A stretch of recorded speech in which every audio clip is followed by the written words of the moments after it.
तेरी मेरी आशिकी पार्ट 8। अरे हाँ, मैं उसी की बात कर रही हूँ। मुझे तो उसकी रहन सहन बिल्कुल भी अच्छा नहीं लगता।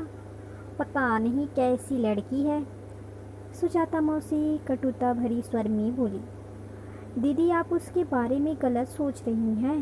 दीपा बहुत अच्छी लड़की है और आपको पता है ना, वह अपनी बहू के बहन की दोस्त है। माँ सुजाता मौसी को समझाती हुई बोली। मौसी मुंह बनाकर दूसरी तरफ चेहरा करके बैठ गई। उस वक्त में कमरे में कुछ पल तक भयानक खामोशी पसर गई। सब कुछ खामोश था। कमरे की दरवाजे, टेबल पर रखी गुलदस्ता, दीवार पर टंगी तस्वीरें और अलमारी में सजी मोटी मोटी किताबें, और यह सभी मौसी की खड़ूस चेहरा को निहार रहे थे। तभी कमरे की दरवाजे धीरे से खुलने की आवाज़ आई और उसके साथ ही मेरे कमरे में दीपा आती हुई बोली, समोसा गर्मा गर्म। मौसी और आंटी, आप दोनों जल्द से जल्द हाथ मुंह धोकर आइए, मैं समोसा बनाकर ले आई हूँ। बेटी, आप लोग समोसे खा लो, हम दोनों बाद में समोसे खा लेंगे, मेरी माँ दीपा से बोली।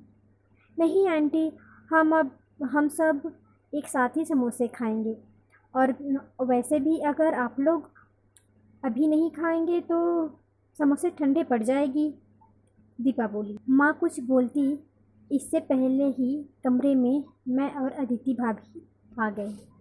निशांत और अदिति दी, देखिए ना, मौसी और आंटी समोसे खाने को तैयार नहीं हैं। हम दोनों ने कितनी प्यार से बनाए हैं। दीपा हम लोगों के कमरे में प्रवेश करते ही बच्चों जैसे बोल पड़ी। क्यों माँ जी, आप क्यों नहीं समोसे खाएंगे? अदिति भाभी बोली। अरे यह लड़की भी ना थोड़ी सी में पूरे घर को सर पर उठा लेती है, माँ दीपा को देखकर बोली। हम सभी मुस्कुराने लगे। कुछ देर बाद हम सभी समोसे और आम के चटनी पर धावा बोल चुके थे। दीपा, अदिति भाभी, सुजाता मौसी, माँ और मैं सभी एक साथ बैठकर समोसे खा रहे थे। सब लोग एक के बाद दूसरी समस्या उठाने में बिल्कुल भी समय नहीं लगा रहे थे। वाह, वाकई में समोसा स्वादिष्ट बना है, माँ बोली। यह सब दीपक की हाथों के जादू है माँ जी, भाभी दीपा को देखती हुई मुस्कुराकर बोली। नहीं नहीं आंटी, यह सब अदिति दी का ही कमाल है, दीपा बोली। ना दीपा और ना अदिति भाभी, माँ यह सब मेरे हाथों के कमाल है, मैंने भाभी की तरफ देखकर मजाक से बोला। सभी लोग मेरी तरफ देखे और सब खिलखिलाकर हंस पड़े। अभी सब लोगों की हंसी भी नहीं रुक रही थी। सुजाता मौसी बोली, यह समोसा है, लगता है घी में नहीं बल्कि सिर्फ तवे पर घिस कर पका दी गई है।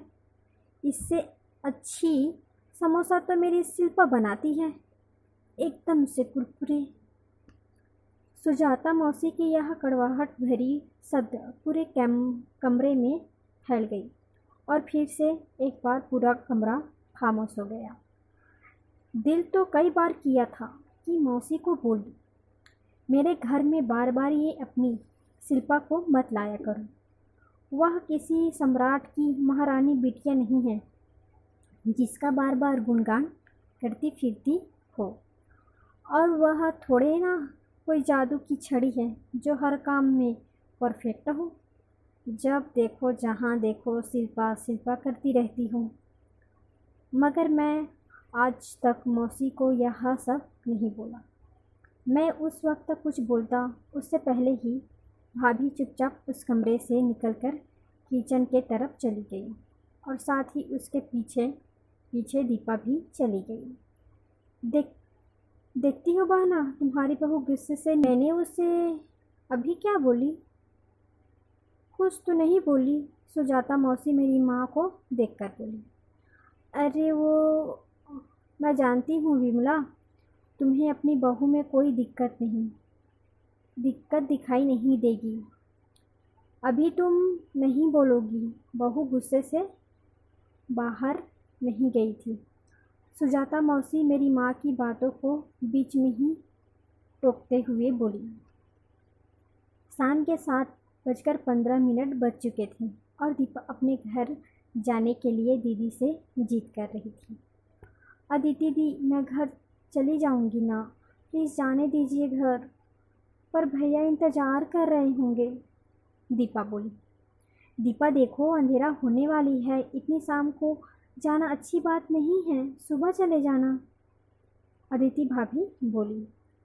पर भैया परेशान हो रहे होंगे, मेरे घर में उनके लिए कोई खाना बनाने वाली भी तो नहीं है ना, मुझे घर जाना ही होगा दी, दीपा बोली। निशांत, इसे अब आप ही समझाओ कि आज रात यहीं रुक जाए, कल सुबह चली जाएगी, अदिति भाभी मुझे देखते हुए बोली।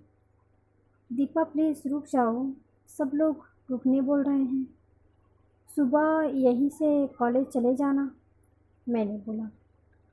मेरे बोलने के कुछ सेकंड बाद ही वहाँ अर्जुन भैया ऑफिस से वापस आ गए थे। भाई, किसे रोका जा रहा है, मुझे भी तो कोई रोको, भैया आते ही मजाक लहजे में बोले। जीजा जी नमस्ते, दीपा अर्जुन भैया से। क्या दीपा रात रुकेगी या नहीं, यह जानने के लिए सुने अगला एपिसोड। स्टोरी अच्छी लगे तो please like share and subscribe ज़रूर कीजिएगा। धन्यवाद।